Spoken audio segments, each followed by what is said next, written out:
I miss stuff. I miss stuff all the time. I make predictions. Sometimes I take a big swing and I miss. And other times I hit a home run and knock it out of the park. I completely nail it.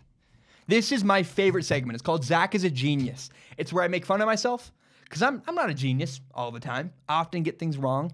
And so I take a big swing. I miss a lot of stuff. I nail a lot of stuff.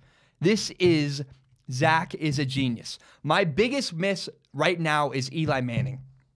I kept saying Eli Manning was washed up. I was ready to end his career. Yeah, I missed. My bad. Eli Manning can still win games in the NFL.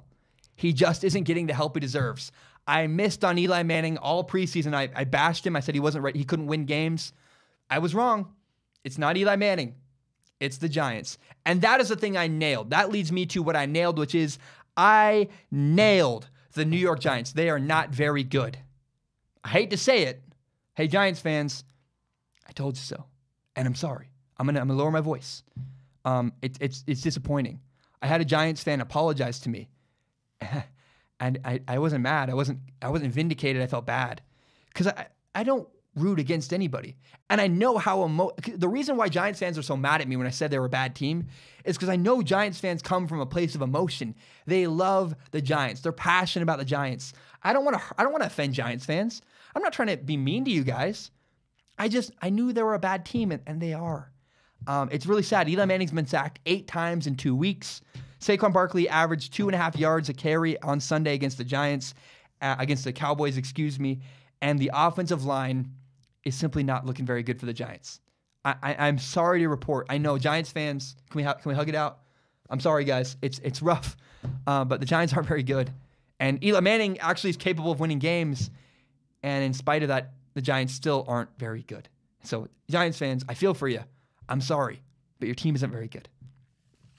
What did I miss?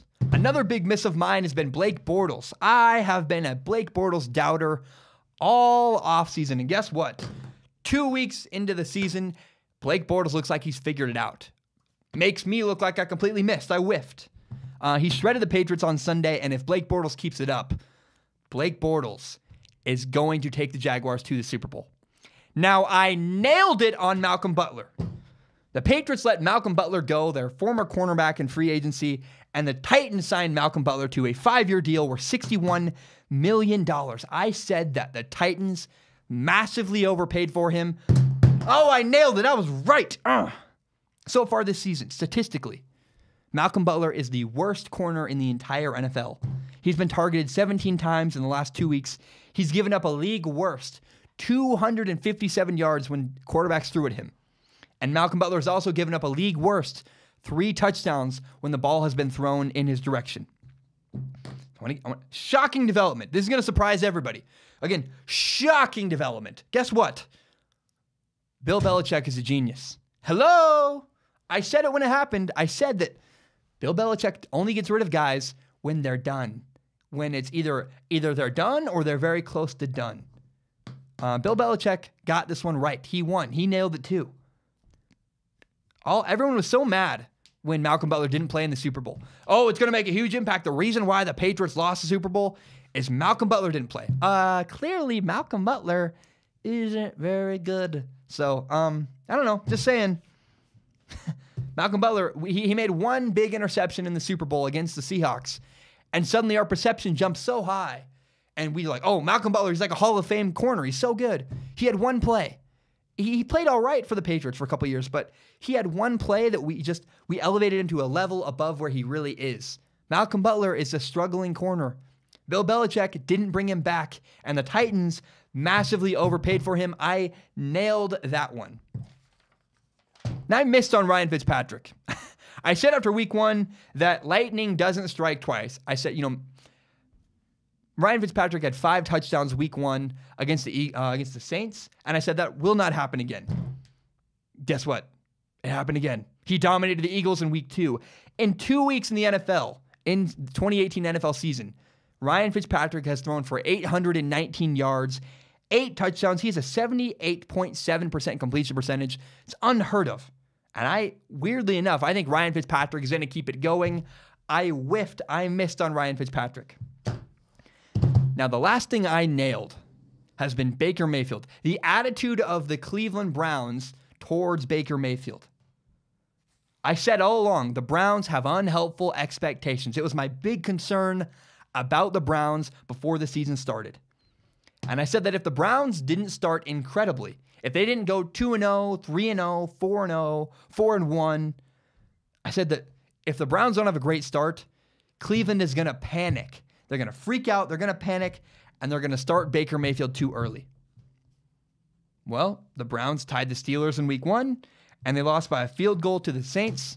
2 playoff teams, by the way, 2 teams that were in the playoffs last year, great rosters. And Cleveland's freaking out. Everybody in the media is freaking out. They're saying, why not start Baker Mayfield? Baker Mayfield. Baker Mayfield. No. Don't panic. Relax. The Browns should be 2-0.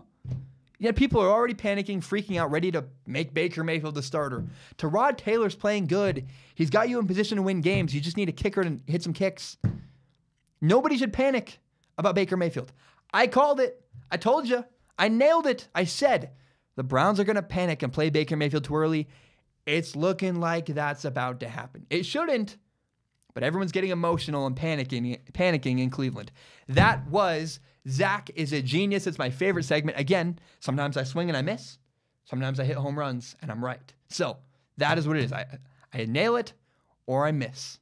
That has been Zac Is A Genius. Thank you so much for watching. My name is Zach Schaumler. This is my show, Strong Opinion Sports. It's my pride and joy. I'm very proud of it. If you're new to Strong Opinion Sports, you can subscribe to it on iTunes, SoundCloud, on YouTube. You can find the full entire hour-long podcast on YouTube, or you can find more shorter breakout videos like the one you just watched.